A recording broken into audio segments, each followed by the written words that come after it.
Ariel Helwani in New York City alongside Ryan Bader, who meets Phil Davis this Saturday at Bellator 180 for the Bellator Light Heavyweight Championship at Madison Square Garden. Ryan, I got to say, this is a little strange. I know, right? It's a little funny seeing you here. What is it like for you? Is this bizarre? It actually isn't. They did it right. You walk in here, look at it. It's all nice. It's everything's been kind of the same. It's kind of routine almost because the check-in process, everything. It's kind of surreal sometimes when I hear Bellator or whatnot, but it's refreshing. It's something new. I look forward to it, and that the biggest word I can say it's refreshing. Okay. Yeah. So it doesn't, I mean, maybe you have those sort of first day at school jitters, like you're kind of meeting people for the first time, trying to remember names, but overall, it's kind of reinvigorating. I got to come out when King Mo fought Rampage, and I walked in there. I met all the guys. I did photos. I did all that stuff. So, I met everybody. Everybody was very cool, respectful, and I had a great time. I was treated very well, and so I really, this time I walked in, and like I owned the place and had a good time. And, here we are. We're going through media day, and I feel I've done this so many times. I feel like it's just routine, and if anything, it's more exciting. It's more refreshing because it's something new, and I get to go out there and prove that I'm the best in the world here. And what's interesting, when this fight was first put together, actually when you first signed with Bellator, you came on my show and you said you were hoping to fight for the belt. And then we found out you were fighting King Mo, and then King Mo gets injured, and the champion comes in sort of as a late replacement, which is very rare. It's usually the challenger that comes in. Why was it so strange like that?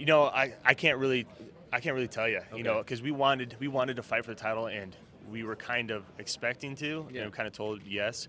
Then we were kind of told, and I don't know if this was true or right, that may wait till October if I wanted to fight for the title.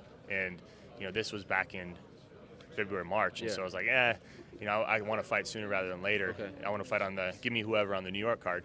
And then, I went to that fight with King Mo and Rampage, and they were kind of like, all right, you may fight King Mo if he looks good. And then he looked okay, and then they were kind of up in the air as I'm talking, and then I was able to go in there and make that fight, and then I just got a call that Phil Davis was in, So I didn't know if it was Phil Davis. I didn't know anything, but I got best of both worlds. I got that title fight in MSG, so it worked out. And so what do you say to people who say the first fight in Sweden, it wasn't the best fight? Yeah, I agree.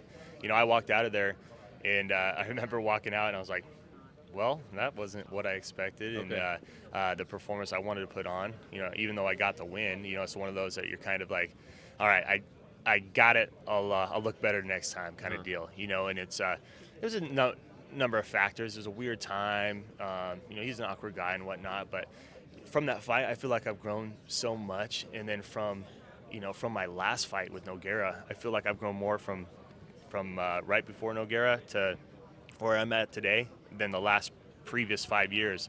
Brought in new coaching staff. I've been drilling. I've been working a ton on techniques where in the past, wrestling mentality, let's warm up, let's go live, get it done, and drill a little bit, but really not put an emphasis on it.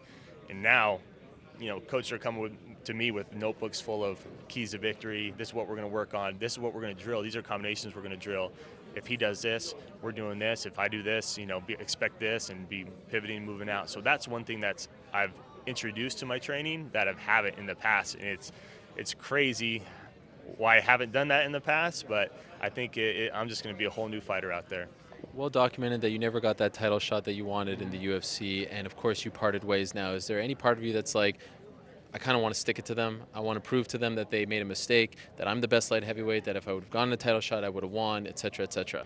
There's a little bit of that, but I'm not a vindictive person or anything like that. It's just one of those things where it's kind of, if anything, it would not just this title, but how I'm going to win this title and defend it, and how I'm going to look doing it is, I think there's, I'm going to give off that kind of regret of, man, he is a changed guy out there, and he's out there doing great things, and especially the division right now in light heavyweight in the UFC. I feel like two of the best guys in the world are sitting right here on the stage. And so I get to go out there and prove that. And not only that, it's more for me, for my team, my family, my friends. Having that belt is a memento for me to say, look at all the look at from 7 years old on, driving to California from Reno, Nevada every weekend to wrestle, going to college, putting in my work, fighting in bullfighting rings in Mexico, to Ultimate Fighter, to UFC, fighting all over the world, to here I finally am getting this shot, and that belt right there is just kind of memento to say, that's what it was all about.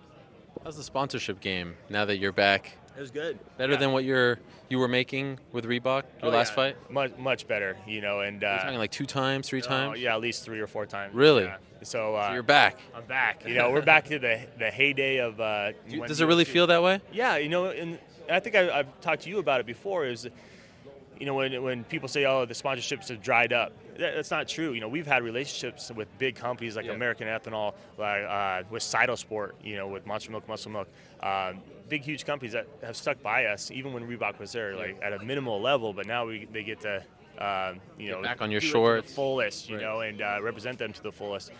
So we were good 2 months ago.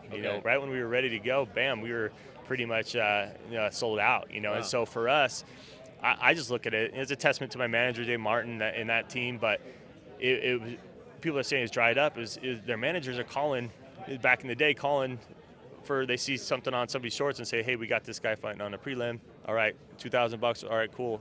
And was what they did. They didn't develop these relationships that, however long Reebok's been around, they took that hiatus, and when we were back, they came right back in full force. So we were fortunate enough in that aspect. What is going on with the gym? There was some news a few months back about Power MMA closing. Give us an update. Where are you training? What is the state of the team? So with Power MMA, it's a 30,000 square foot facility. 6,000 of its locker rooms, weight equipment, and whatnot. And so our lease was up, and we basically got out of there. And I'm in the process, put an offer in on a building actually. And so we're training out of my buddy's wrestling facility. It's actually bigger than what we were training out of in Power. The fight team had a little corner over there to make way for all the jiu-jitsu and whatnot. So we'll be back up and running in end of July. In our own. Has this been a nuisance, distraction? It's actually been better, because like I said, we go into a bigger building, and the whole fight team has been there. We got CB Dalloway's fighting, Henan Barrow's fighting. We're all training together. I even brought in some guys. I brought in Corey Anderson and whatnot. And so, if anything, it's been better. So it wasn't a distraction, anything like that. And we looked to just consolidate more, focus on the fight team, and bring the gym back over into a building that we now own, and just lease was up, and it was a place where at times we had $55,000 a month in overhead. Damn. Yeah. So yeah. Well, better times ahead. It's great to see you here, and very happy that you're finally getting that title shot. Who would have thunk it would be here against that man? Right. But crazy things happen in this sport. All the best. Thank you for the time. Looking forward to Saturday. Thank you, guys. Appreciate it.